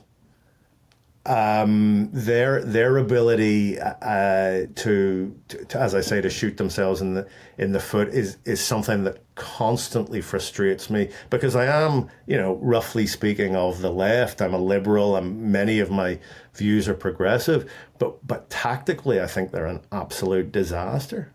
I think what the left's good at, though, is the left have seized the mainstream media narrative, I think, though, like, I just saw the general election coverage in the UK and the team who's handling it for Channel 4, and every single person on that team is at most centrist, probably left of centre for the most part. I don't know how reflective that is of the country, but I think the right are very good at getting in where the money is, and the left are very good at getting in where the conversation is, I think. That's fair. That's fair. I would also say that, I mean, when I consider the right at the moment, I think they've become something even less pleasant than they were to begin with, and the left are having to deal with them at a time. They're being encouraged to compromise with them at a time when the right have become, they've left that sort of natural selfishness behind, and they've moved through cruelty even to a kind of insanity. I mean, you're seeing stuff embraced on the right now that I remember seeing my favorite comic book heroes fighting against in battle action. Like, I hear those opinions and I see those flags and I think, how did that get there? And that's been moved into the mainstream. Well, the Overton window has shifted, like, in the last 15 years, like, to a point nobody could imagine. On either side, though, as well. You know, the conversation being had on the left and on the right both seem completely insane to me. And I say this as a Labour Party member. I'm a traditional working class left wing trade union family and everything, you know, but I don't recognise any of them. You know, I feel quite politically homeless. I don't really feel any of these people represent me, you know. I know what you mean. I mean, I think about my views and my aims, but then I think about my proposed tactics, what I would advise people to do. And I think in that regard, I'm more of a centrist. And the reason for that is that the best definition I ever read of the difference between a liberal and a progressive is that a liberal knows that conservatives aren't going anywhere. You're going to have to accept them as a fact of life. Unfortunately, that is now at a time when they have gone to some very bad places. But I think governing from the center, as Joe Biden is trying to demonstrate anyway, will hopefully encourage just enough people to focus on, you know, food on the table, clothes on your back, roof over your head. And that will keep enough people happy that the extremists will be held at bay. I hope. We'll find out in a few months. Speaking of which, you know, you leave in the States, you're in New York just now. You must have went to New York, what? 20 years. 90s or late 90s you were there, yeah? I mean, for the first time, 92. Yeah. And then on off for a while, but made it permanent in 2004. But if I think in New York's absolute best period, you know, it has to be the 90s, isn't it? I mean, like, the 90s just seemed amazing. Like, the country's at ease with itself, crime is collapsing and all that, you know. It's Seinfeld's New York, isn't it? That 90s New York just looked brilliant. But I haven't been for ages. I mean, I used to be, you and I would see each other all the time in New York when I worked at Marvel. But what is it like now? Because in the papers now, it seems a little crazy and all that. Is New York all right? Just I mean, New York's fine. It took it a while to sort of get the engine running again after COVID. There are definitely problems. I mean, a lot of mentally ill people and people with drug problems have been cut loose and are wandering the streets. But the place, by and large, is working again. I have a feeling that London came back quicker. Right, yeah. But I think equally that London may have killed a few more people in cutting lockdown so quickly, is my suspicion there. It's just that once you rush people back to work, you can get what I call the engine running again. But I think you would find, I mean, I don't think I've seen you here for about 10 or 15 years, but I think you would recognize much of what you saw. Yeah. You'd see a few things gone awry, definitely. Yeah, I mean, over the 20 years, yes, I've obviously seen some changes, no question about it.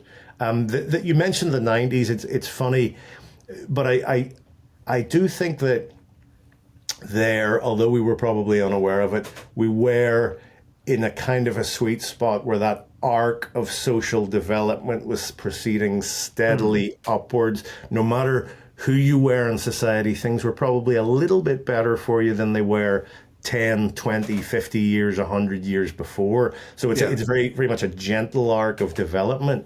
But that, I think, was interrupted about 10, 15 years ago. Things went awry. Well, whenever the economic crunch came, you know, like, that's when the cities themselves suffered. London was exactly the same. I mean, you and I, we've drunk in London lots of times, and I never saw trouble ever in London. You know, like I've always found London a very gentle place to hang out, just good nights out. But I remember about 2 or 3 years ago, just before COVID actually, I had 3 nights out in London where I saw like extreme violence, you know, and I didn't see a policeman around. And one guy I remember, me and my pal Sanjay were staggering out of some pub about not that late, maybe 11:30 or something in Soho, which is quite a safe part of town, you know. Yeah. And this guy wandered up to us and he was like, "Oh my God," and somebody had bitten his nose off. He literally had no nose. He looked like the Red Skull, you know. And you know, you'd see things like that, and no cops around, but the government cutbacks were so crazy, you know. And I think probably the same thing happened in New York. You know, social care wasn't brilliant. Police numbers were reduced and everything, you know. So Yeah. I think it was the same across the whole West, really, you know. Yeah, you know, they, having had no experience of something like COVID, everyone sort of tried it their way. We had a disastrous false start when care homes and you know, facilities for mentally ill people were kind of emptied out, and I think a lot of I think a lot of people in care homes died. After that, they more or less got it right. Once our lockdown was relaxed, not done away with, but relaxed, it was a steady process of getting things back to normal. Whereas looking in from the outside, it seemed to me that the UK was very stop-start. Actually, I moved to England around the time everything opened up again. Scotland stayed locked up for another sort of 10 months. You know, which was crazy. So Scottish business really suffered, and a lot of people didn't go back to work. You know, like a lot of people were working from home, which was catastrophic for the city's economies as well. You know, so you had all the signage shops and the pubs and all that kind of thing really clobbered. But England was okay. I think they got it just about right. You know, I came down here July 2021, and it was amazing. Like I said, it was like going from East Germany to West Germany. Like everything was closed and everybody was wearing masks. And then suddenly I came down here and everybody's shoulder to shoulder in the pubs and the weather was nice and all this kind of stuff. I think they handled it not too badly down here. I wonder though, I mean, it would be interesting to see the stats for fatalities, I suppose. Well, I actually almost identical, you know, for both countries, you know, so like... interesting. Yeah. Really, I mean, again, you know, like unknown territory, everyone... Well, people are making it up as they're going along. I mean, nobody saw this coming, you know. Yeah. I've got to ask, did they find the guy's nose? Or was he just... The guy swallowed it probably, you know. So. I believe that's a particularly brutal trick in certain quarters. And it would be awful, wouldn't it, to see the guy go... Oh, yeah. It's like that's a power move in a fight, isn't it? That's a power move. Yeah, and then it's like, well, how do I retrieve it? And I would wait. I'd stay with that guy and wait. Yeah. Oh, God. Although it's not going to come out intact. Yeah, right? That's true, I guess. Shit. Oh, boy. But you know, it's funny, I haven't even asked you about the Hollywood stuff, because I remember... when you were about 25 or something, 26, there was talk of Preacher becoming a movie then, you know, and it wouldn't have worked as a movie, wouldn't it? Because it's such a gigantic piece of work, you know, with so much in it and everything. But there was talk of doing the 90-minute, 120-minute version of that story. Was that, like, did it ever really kind of get legs? Did it ever kind of get picked up? Not really. Yeah. Rachel Talalay and her husband, Rupert, can't remember his name, for a long time tried to get it done. Yeah. And they sort of beat their heads against a brick wall for long enough that I eventually got fed up. And we got it, we took it away from them. And my agent in Hollywood, Ken Levin, started handling it.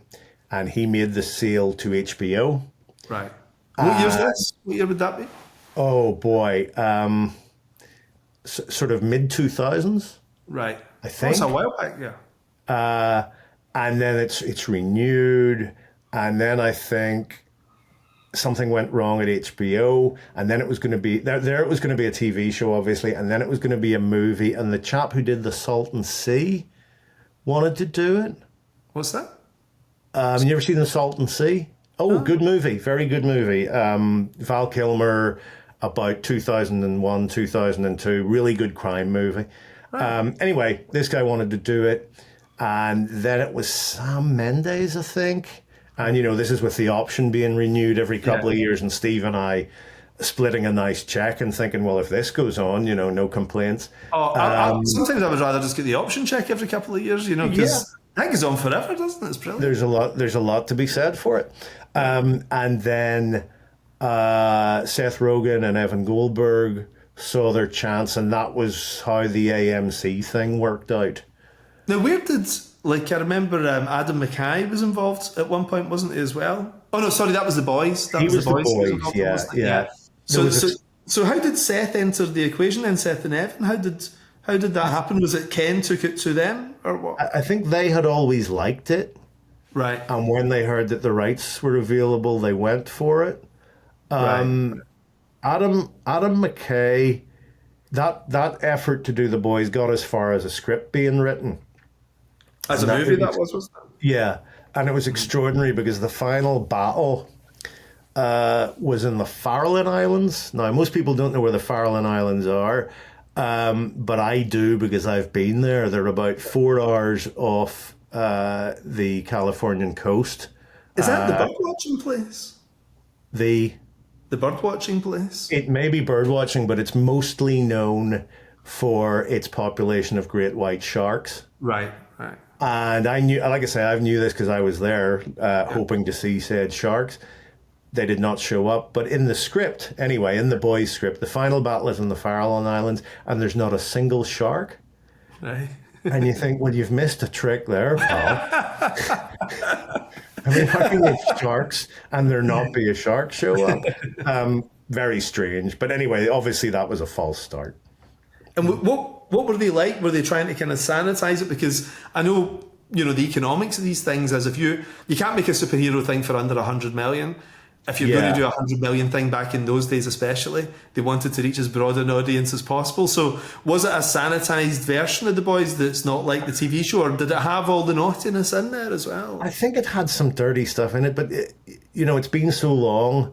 Yeah. I honestly don't remember. I do remember people saying on the current show, yes, they had to do the superheroes and put far much more effort and money and time into them than the other characters, because the boys are just blokes and civvies like most of my characters. Yeah. Well, that's the expensive part. I mean, those costumes are $150,000 each, and you have to make 3 just in case somebody tears it on the day and everything. So I mean, just having the 7 alone, I mean, that's a big chunk of your budget right away, isn't it?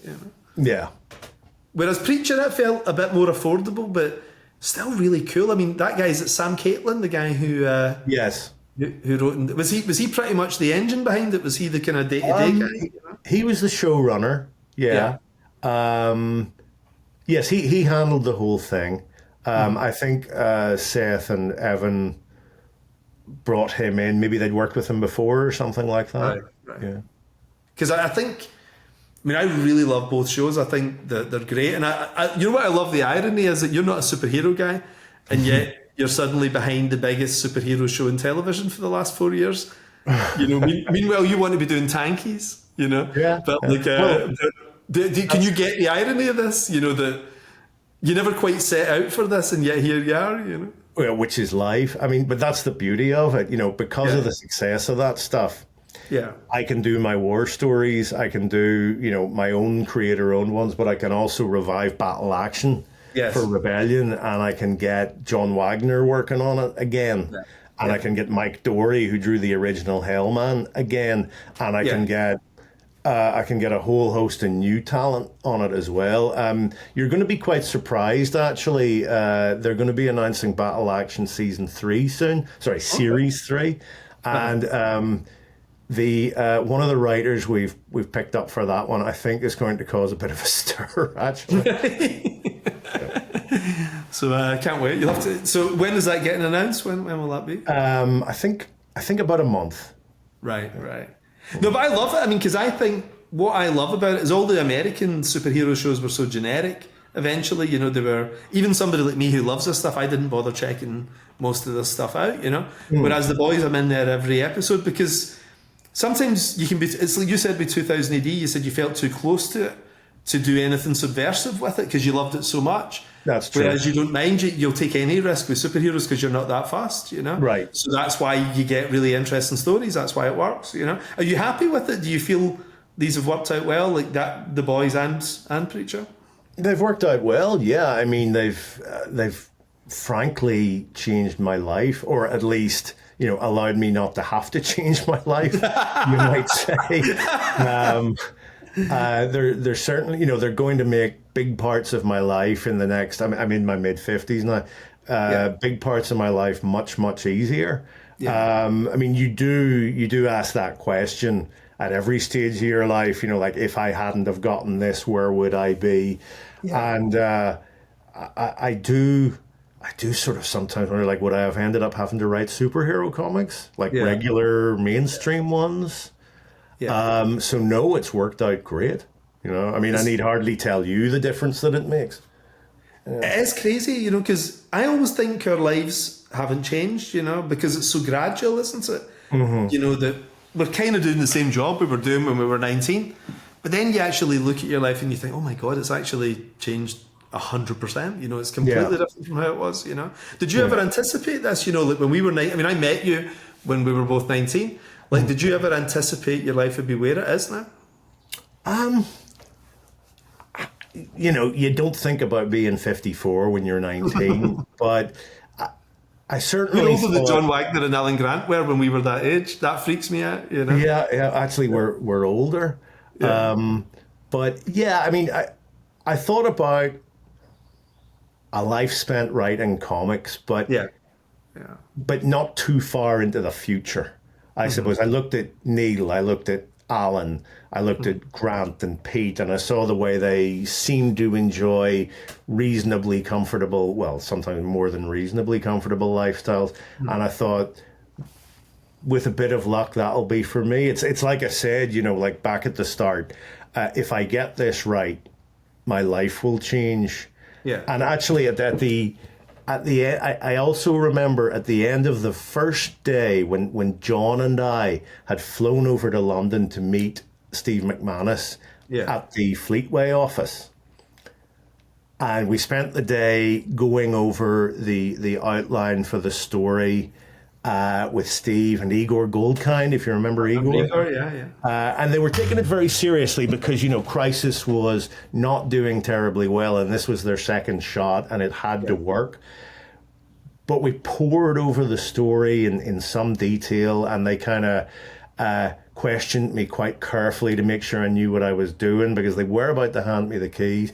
And, you know, John, can you do full color? Oh, yes, I can do full color, which is, you know, it's like, yes, I can ride a horse. Sure. He's lying through his teeth. Never done full color before. And I remember at the end of that day, walking out of the office, and I for years, I'd forgotten where that office was, but I know where it is now. It's actually quite near where I lived some time ago on the south side of Blackfriars Bridge.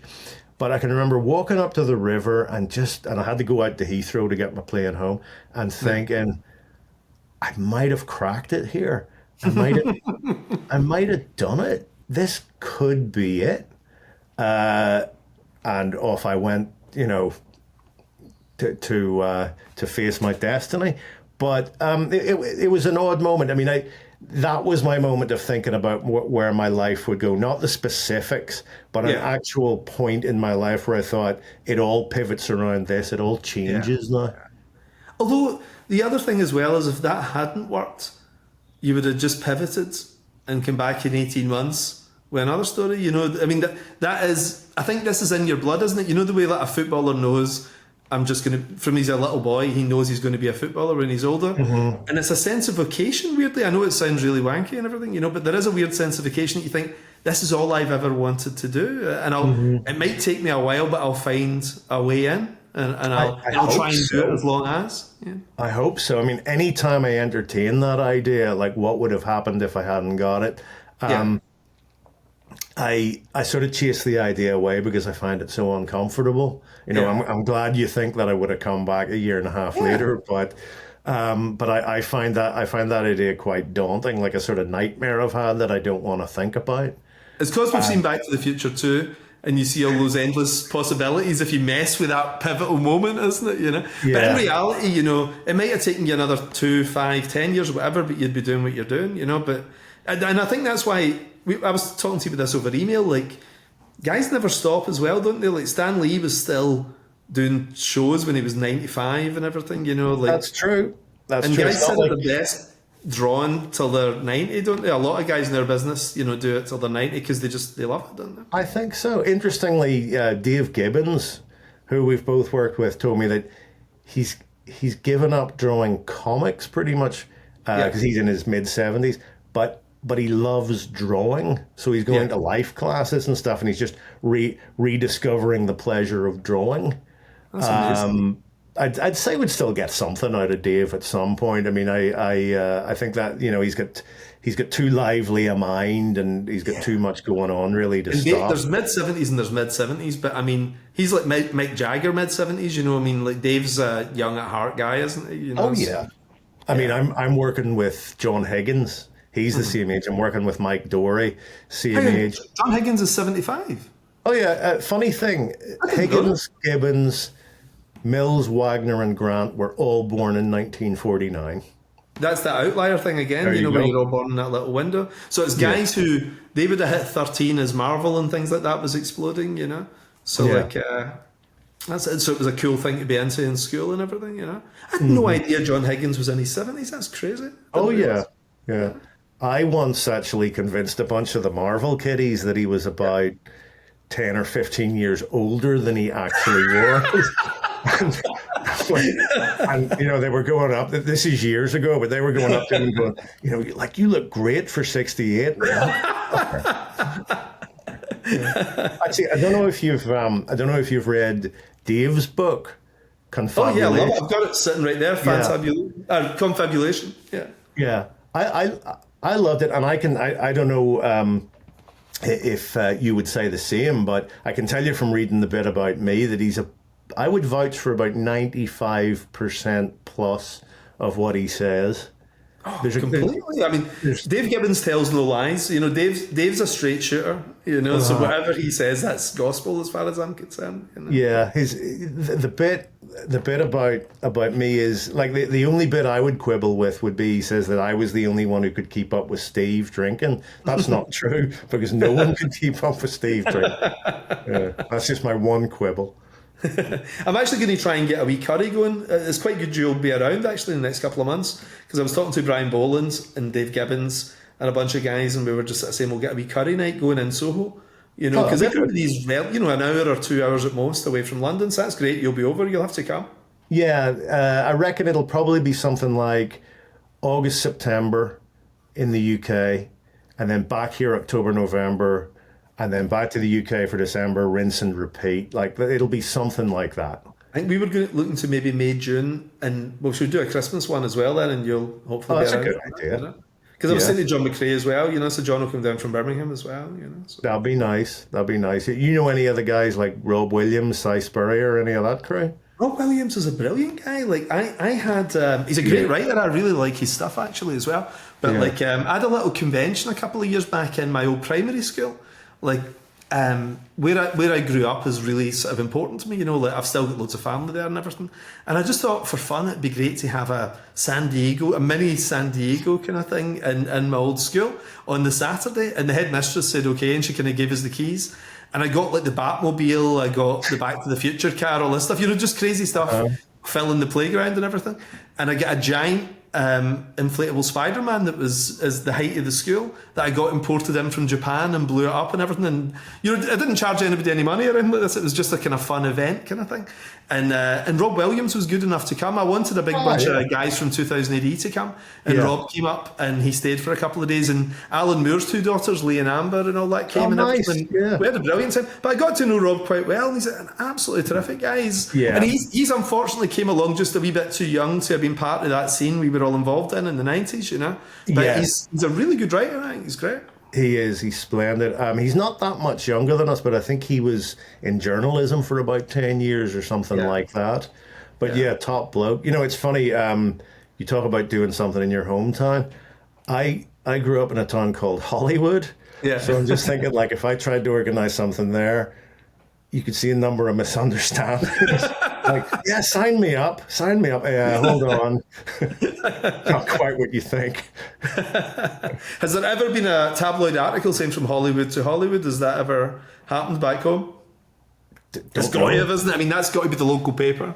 There's got to be there, some article about you. You know? Don't think so. I mean, who knows? Maybe I have finally hit the dizzy heights of the Hollywood Advertiser, if it's still extant. I don't know. Nice wee town, actually. If you're ever there, best pub in town, Ned's. Nice Ned's? pint. Do you know in Scotland that means a hooligan? Ned? Ned's, yeah. Oh, right. Yeah, that's like what the English call chavs. What the English call chavs, we call Ned's. So that's like a guy who's up for a drink and a fight kind of thing. So you've got a bar called Ned's, yeah. Right, yeah. It's not what it means there. Right. Oh, that's good to know. That's good to know. So I don't know. I mean, I think we've covered 30 years, you know, in the 15 years since I've last seen you, you know. So that's good. You're going to be relatively close by. You know? Yeah, it'll be good to see a bit more, and get to see everybody else again too, because it's everybody's just fatter and balder. Basically, everybody's fatter and balder. That's it's much the same as it was in the 90s, except that, you know. Oh, great! Can't wait. But like, listen, cracking talking to you. Great catching up. You know? You too, pal, and looking forward to seeing you soon. All the best then, Garth. Cheers, mate. See ya.